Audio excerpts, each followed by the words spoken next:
Saudara-saudari yang terkasih, ciri yang menonjol dari hidup Sri Paus Fransiskus adalah karya belas kasih kepada siapapun untuk menghadirkan Yesus yang murah hati dan penuh belas kasih. Maka tak segan dengan penuh kerendahan hati, Bapak Suci juga mengunjungi kedutaan besar Rusia untuk Vatikan untuk meminta perdamaian dunia supaya perang antara Rusia dengan Ukraina dihentikan. Tidak pernah dalam sejarah seorang paus mendatangi kedutaan, biasanya duta besar dipanggil langsung datang. Tapi kali ini dengan rendah hati, suatu gerakan yang luar biasa untuk memohon agar perdamaian supaya korban-korban dapat terhindarkan lebih banyak. Bapak Suci merumuskan belas kasih itu sebagai gerakan dari mata turun ke kaki yang tentunya melalui hati. Orang melihat lalu tergerak dan kaki berjalan untuk melaksanakan apa yang dilihat dan apa yang direnungkan dalam hati. Maka kalau hati tak tersentuh untuk membantu mereka yang membutuhkan, mata tidak akan melihat. Atau sekalipun melihat, kaki tak mungkin bergerak untuk membantu. Jika orang berkata, wah kasihan dalam ucapannya, tetapi tak dilanjutkan oleh perbuatannya, bukankah hal itu hanya sekedar simpati? Itulah yang dikatakan Yakobus, iman tanpa perbuatan adalah mati. Jika seorang saudara atau saudari tidak mempunyai pakaian dan berkekurangan makanan sehari-hari, dan seorang di antara kamu berkata, selamat jalan, kenakanlah kain panas dan makanlah sampai kenyang, tetapi ia tidak memberikan kepadanya apa yang perlu bagi tubuhnya, apa gunanya itu? Prapaskah mengajak kita bukan hanya untuk bersimpati, kasihan dengan mereka yang membutuhkan bantuan, tetapi juga berbelas kasih, menggerakkan tangan dan kaki untuk berbuat sesuatu.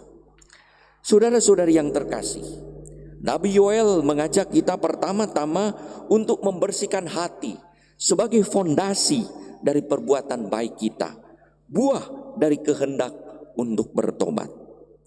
Maka saat bersalah dan bertobat, Daud menyanyikan Mazmur 51 yang menjadi Mazmur antar bacaan hari ini.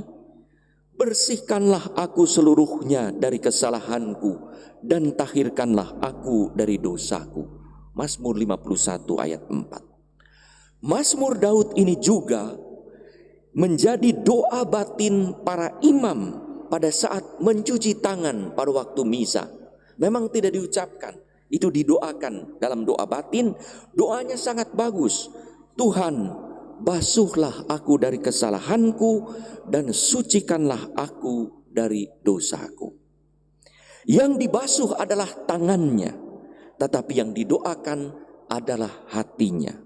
Itulah sebabnya bagi Yoel yang perlu dikoyakan bukanlah pakaian, jubahnya, melainkan hatinya agar makin dekat dengan Allah dan makin terarah kepada hidup umat serta perjuangan masyarakat. Hati yang tertuju kepada Allah menjadi fondasi untuk berbagi hati kepada sesama hingga bisa berbagi energi dan materi pada mereka yang membutuhkan pertolongan. Kalau hatinya sudah tertuju kepada Allah, tindakan mati raga dan karya belas kasih menjadi habitus kebiasaan hidup sehari-hari.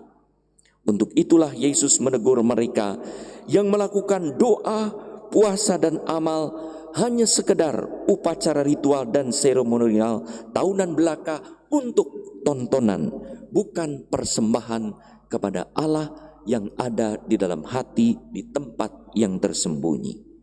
Yesus mengajak mereka semua untuk melakukan tindakan asketik, mistik dan karitatif sebagai bagian dari pertobatan, yaitu perjalanan mendekati dan berbakti pada Allah.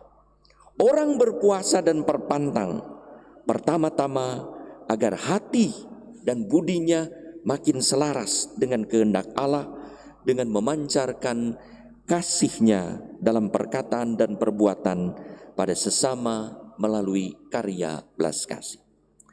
Saudara-saudari yang terkasih, setiap tahun kita memiliki waktu khusus untuk melakukan pantang dan puasa. Apa yang kita lakukan? Tentu macam-macam. Ada orang yang menyediakan waktu lebih banyak untuk berdoa dan membaca kitab suci. Ada orang yang menahan diri dari makanan, tidak makan ini dan tidak makan itu karena kenikmatan, bukan karena dilarang dokter, tapi karena kenikmatan. Apa yang dilarang, apa yang disisihkan, itulah yang dibagikan untuk orang miskin. Ada orang yang makin melibatkan diri dalam pelayanan. Itulah contoh kegiatan asketik, puasa dan pantang. Kegiatan mistik, laku tapa dan doa. Kegiatan karitatif, amal dan kasih sebagai ungkapan pertobatan hati yang tampak dalam pertobatan tingkah laku. Semua tindakan tersebut kiranya adalah upaya membasuh hati kita, mengasah budi kita, dan mengasihi sesama dengan lebih diintensifkan, terutama pada masa Prapaskah ini. Hati dibasuh lewat kegiatan liturgi, budi diasah lewat pembekalan rohani, dan sesama dikasihi lewat tindakan bela rasa, terutama saat ini bagi mereka yang terkena dampak pandemi.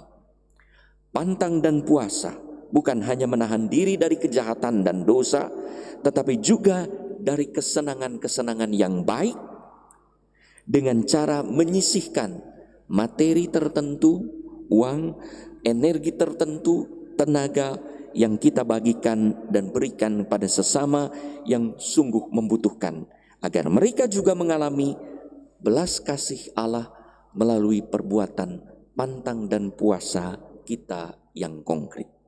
Mari kita lanjutkan dengan upacara penandaan abu dan pemberkatan abu.